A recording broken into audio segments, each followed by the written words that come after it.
Hujambo mpendwa mtazamaji wa chaneli yetu ya Bahari ya Mapenzi. Mimi naamini ya kwamba utakuwa uko salama popote pale ambako unatutizama. Na kukaribisha na moyo mkunjufu kuja kuandamana nasi kwenye kipindi chako kipendelevu, kipindi cha Bahari ya Mapenzi. Kipindi hiki kinalenga kukupatia mashauri mbalimbali ya maisha ya mapenzi, lakini pia maisha ya ndoa. Hivyo tunakusihi kuweza kusubscribe channel yetu, kukomenti na kushare ili uendelee kupata mafunzo mengi kutoka kwetu.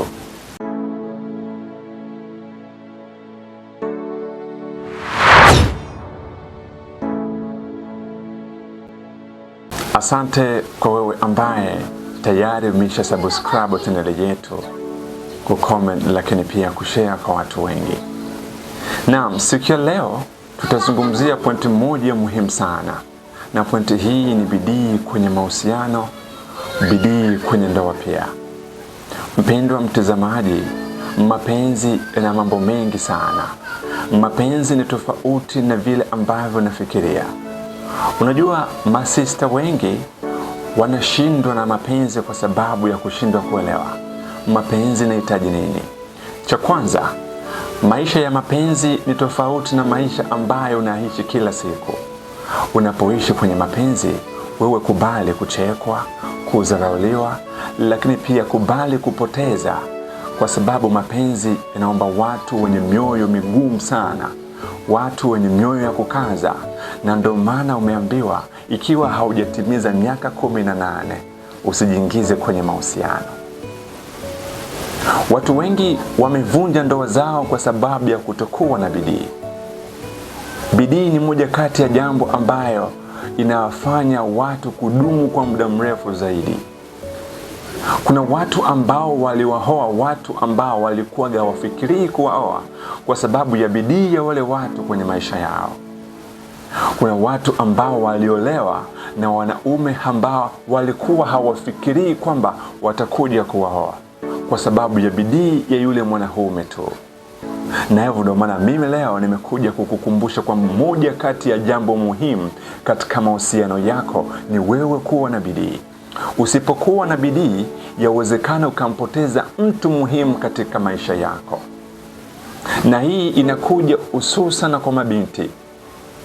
Baada ya utafiti niliofanya, nimeaminia kwamba mapenzi ya kweli yanapatikana mjini, lakini sio huku kijijini ambako tunakoishi sisi. Na hiyo ni baada ya kuangalia jinsi ambavyo mabinti wa mjini wanavyoishi na wapenzi wao na mabinti wa kijijini wanavyoishi na wapenzi wao ni tofauti kabisa. Ni vigumu sana kumwona binti wa kijijini anamnunulia mpenzi wake nguo aiza message. Wanakuambia kwamba hiyo ni kazi ya mwanaume tu, lakini ni rahisi sana kumwona binti wa mjini kufanya hivyo. Aliyekuambia kwamba bidii ya mapenzi ni ya mpenzi wako mwanaume pekee, huyo alikuongopea na amekudanganya kabisa. Usipokuwa na bidii, una uwezo wa kumpoteza huyo uliye naye. Kwa hivyo bidii inakuja pale ambapo unajitolea kupoteza mwenzako wapate. Yaani unamjali mwenzio kwa kila hali, bila kujali utapata nini, utalipwa nini, na ni nani ambaye atakuja kukupatia hivyo. Lakini tatizo kubwa ni pale ambapo watu wanahisi kwamba kusaidiwa, aidha kupewa, yani kuweka bidii kwenye mahusiano ni kazi ya mwanaume pekee, na hapo ndipo mabinti wengi mnapokosea. Kwa hivyo jitahidini kuwa na bidii, kuwajali wapenzi wenu wanaume kama jinsi mnavyopenda wao wakujali. Ni vigumu sana mpenzi wako huyo kuweza kukuacha uondoke. Hivi nina swali ambalo nataka nikuulize. Leo mahusiano yenu yakivunjika, wewe unahisi kwamba mpenzi wako atakukumbukia kitu gani, dada yangu? Wewe unahisi kwamba huyo uliye naye leo, iwepo mnachukua separation, mtakumbukiana, hata kukumbukia kitu gani? Unagundua kwamba tofauti na kile ambacho ulimfanyia, tofauti na kile ambacho mlifanya kwa pamoja, kuna jambo lingine muhimu ambayo mpenzi wako anaweza kukukumbukia ni bidii yako. Hivi ni lini ambayo ushagawahi kumpatia mpenzi wako zawadi tangu muwe kwenye mahusiano? Ukiangalia ni vingi ambavyo haishagawahi kukufanyia, ni vingi ambavyo haishagawahi kukusaidia, ni vingi ambavyo haishagawahi kukupatia kipindi ambacho ulikuwa unahitaji. Hata pia kipindi ambacho ulikuwa hauhitaji halikusaidia. Halikuwepo hapo kwa ajili yako kipindi cha shida, akakuwepo hapo kwa ajili yako kipindi cha raha. Halikusaidia. Sasa ujiulize swali, wewe ni vingapi ambavyo ushagawahi kumsaidia? Basi najua jibu lako unalo peke yako. Na ndio maana ni kipindi cha kuweza kubadilika. Unapoingia kwenye mapenzi, usiishi kusema kwamba mimi siwezi nikafanya hiki, kwa sababu maisha ya mapenzi ni tofauti na maisha ya kawaida ambayo sisi tunayaishi. Ukiingia kwenye mapenzi, fahamu kwamba unaingia kwenye kazi na lazima uheshimu hiyo kazi yako. Mimi kibinafsi najua kwamba mapenzi ni kazi. Na moja kati ya jambo ambalo natakiwa kufahamu kwamba mapenzi ni kazi, moja, inatakiwa utenge muda kwa ajili ya kuonana na mtu ambaye ulikubali kumweka ndani ya moyo wako. 2, unakubali kujifunga, yani kuacha kufanya kazi zako kwa ajili ya kumtimizia mwenzio. Sasa unapoangalia hayo mambo, tayari umeingia kwenye kazi na inatakiwa kuyaheshimu, kuishika na mikono miwili. Unaposhika mapenzi kwa kucha zako, basi kila utakayempata utasema kwamba umelahaniwa. Mwenyezi Mungu hakupatii watu muhimu wakati huyo ndo alikuwa muhimu. Ulishindwa kuwa na bidii. Wanaume tunataka kukaa sehemu ambayo tunaona wanawake wana bidii. Na ikionekana kwamba wewe hauna bidii, basi ni rahisi sana kwetu sisi kuondoka na kukuacha saremba. Tunawatafuta watu wanaotujali, watu ambao tunajua kwamba huyu napoingia naye katika safari ya maisha, basi atakuwa pamoja na mimi. Lakini sio wewe ambao unahitaji wewe tu ndo wakujali. Hiyo haijapendeza. Ni nani aliyekuambia kwamba eti ili muongee wewe na mpenzi wako mpaka yeye aanze kukuandikia? Aidha, ni nani ambaye alikwambia ili mpenzi wako asaidiwe mpaka akuombe? Unaweza ukamfanyia mpenzi wako surprise. Na haya ndo mambo ambayo mabinti wengi hawayajui. Na ukiyafanya haya kwenye mahusiano yako, ni vigumu sana huyu mume wako, aidha mke wako, aidha mchumba wako kukuacha. Mabinti wengi wanapoolewa wanasahau kwamba waliowaoa ndo wale ambao walikuwaga nao. Yani unapomuoa mwanamke unamuweka ndani, basi anakuchukulia tofauti sana. Na mpaka sasa usishangaa ukasikia watu, yani mke na mume wameshaishi takriban miaka 15 kwenye ndoa, lakini miaka yote hiyo huyo mwanaume hajawahi kupewa kitu kama vile zawadi na mke wake.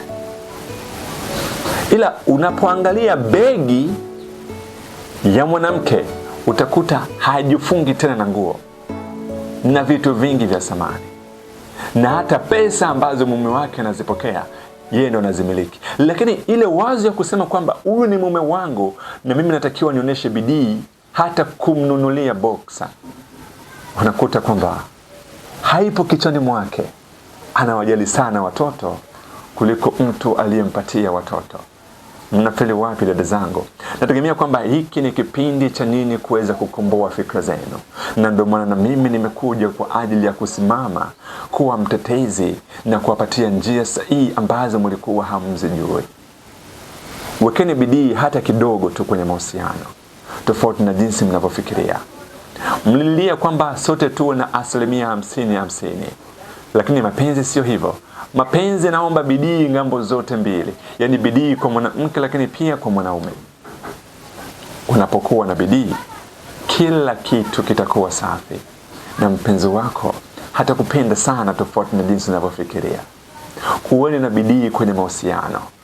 Usikubali kuachwa kirahisi tu kwa sababu wamekasirika, kwa sababu leo ameniambia kitu fulani ndio na mimi nimwache aende. Hapana.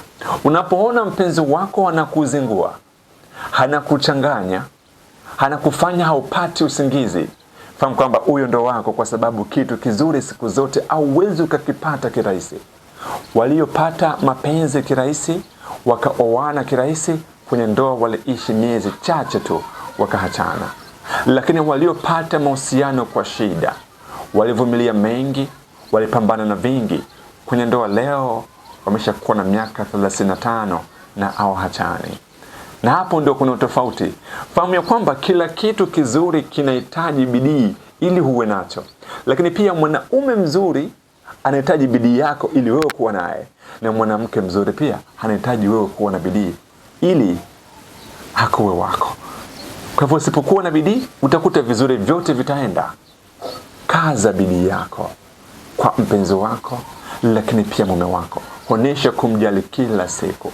Basi tuwapende wenzetu kama jinsi tunavyotaka wao watupende, na tuwafanizie wapenzi wetu kama jinsi wao wanavyotaka, kama jinsi sisi tunavyotaka watufanizie. Tusiweke fikra zetu kwamba kusaidiwa, kujali ni kwa mwanaume pekee. Wanaume pia wanahitaji sana vile vitu. Moja kati ya kitu ambacho ningetaka kuwasaidia na kuwaambia madada zangu, unapomfanizia mwanaume kitu, kwa mfano unapomnunulia mwanaume kitu, basi mbele ya wenzake wanaume utakuwa subject, watakuzungumzia. Mimi mpenzi wangu sijui nikwambieje, ninapolia kitu wananipatia. Kwa hivyo wasikudanganye kusema kwamba kumpatia mwanaume kitu ni kama kujionesha kitu unampenda sana. Sasa si unampenda sana, kwani ni mpenzi wa nani? Ni wako. Unatakiwa kujitoa. Maneno ya watu yasikupombaze ukafikiria kwamba eti ni ujinga. Na ndio maana watu wa mjini wanakuja kuwanyang'anya wapenzi wenu bila nyinyi kujua. Wanaume tunapendaga sana kuvaa saa. Unajua kitu cha kupewa na cha kununua ni tofauti sana. Alafu kitu ambacho unapewa na mpenzi wako, hicho kitu kinawekwa kama jicho. Unajua unapoachana naye, hata kama mtaachana, hakiwa bado na kile kitu. Ni moja kati ya kumbukumbu kubwa sana. Mnaweza mkasahau siku ambazo mliweza kukisiana kwa pamoja, lakini siku ambayo ulimpatia zawadi na zawadi ile bado ipo, ni vigumu sana kuisahau. Najua kwenye mada ambazo niliwahi kutoa hapo awali nilizungumzia moja kati ya zawadi 3 muhimu ya kumpatia mpenzi wako. Lakini leo kabla ya kumaliza kipindi hiki, nitakwambia zawadi moja muhimu sana ya kuweza kumpatia mpenzi wako, lakini pia mume wako katika maisha yako yote ya mahusiano, lakini pia ndoa. Mpendwa mtazamaji wetu,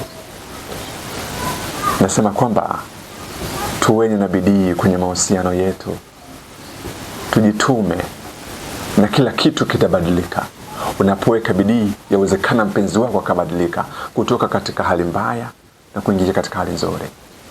Yaani bidii ni kitu ambacho unajifanya kujizarau peke yako, yaani kujitoa mwanga kwa ajili ya mwenzako. Leo hiki, kesho hiki, mpaka mwisho wa siku hatazoea, na ndio mabadiliko yanakuja. Lakini zingatia, siku zote kitu kizuri hakiji kirahisi. Inaomba nguvu sana. Ili upate almasi lazima uchimbe. Ili upate mahusiano bora zaidi lazima wewe kuna mambo ambayo utajifunga kutokuwa nayo. Utajifunga kuyafanya hata kama ni mambo ambayo ulikuwa unayataka. Hauwezi kaweza mapenzi kama hauna muda. Usiingie kwenye mahusiano kwa sababu mapenzi yanahitaji muda. Kama hauna moyo wa kukaza, usiingie kwenye mahusiano kwa sababu mapenzi ni vita ambavyo vinaomba mtu ambaye ana moyo wa kukaza. Nategemea kwamba mnanisikiliza. Nategemea kwamba mnanielewa. Na kama kuna yule ambaye hajaelewa, basi ataandika kwenye comment swali lake na atakuja kumpatia majibu, kwa sababu moja kati ya lengo kubwa ni kuweza kuzungumza na dunia nzima na kuweza kuwaambia yale ambayo labda wazazi wenu aidha mzazi wako hawezi tena kukuambia. Tumechukua nafasi kubwa kwa ajili ya kuwashauria. Japokuwa neno langu sio sheria, Kwa hivyo peke yako unaweza ukakaa chini na kuangalia ulifeli wapi. Najua wanaume wengi ambao mnanitizama video hizi mtazisambaza sana kwa wapenzi wenu, na ni vizuri kwa sababu wajue wapi wanafeli. Mwanamke anaweza kupata milioni 5 na akaimaliza, lakini mwanaume anaweza kupata 10,000 tu na akakukumbuka. Mpenzi wako anamnyima baba yake, mama yake, lakini wewe ni mtu wa kwanza kufikiria. Sasa itakuwaje unashindwa kuonesha support yako? Ndiyo, sio kazi yenu, na sikwambii kwamba kila unapopata ufanye hivyo, lakini wewe unaangalia. Surprise ni jambo la muhimu sana kwenye mahusiano. Tuweni na bidii. Moja kati ya zawadi kubwa ya kumpatia mpenzi wako ni kumwombea Mwenyezi Mungu nyote wawili muingie paradise. Nategemea kwamba umefurahi kama nilipofurahi. Basi tuombeeni wapenzi wetu wapate kubadilika. Tuwe na bidii ya kuwasamea, kuwajali na kuwaheshimu, kwa sababu ukizingatia hayo mambo, mapenzi ni simple sana. Hamtakuwa na vinyongo. Na kwa hayo machache mtazamaji, na leo niishie hapa, lakini baada ya mada hii kuna pointi muhimu ambayo itakujia pia. Kwa hivyo nakusihi usisahau kusubscribe, kulike, kucomment na kushare kwa watu wengi zaidi, ili na wao wasiwe nakosa pointi zetu za kila siku. Mimi ni Ramsey Ramadhani. Asante kwa muda wako na Mungu hawabariki. Mimi nitaweka bidii kuwa na waletea pointi mbalimbali, mada mbalimbali, na nyinyi wekeni bidii kwa kunitizama, kwa sababu bila bidii hakuna ambacho tunaweza tukafanya. Asante.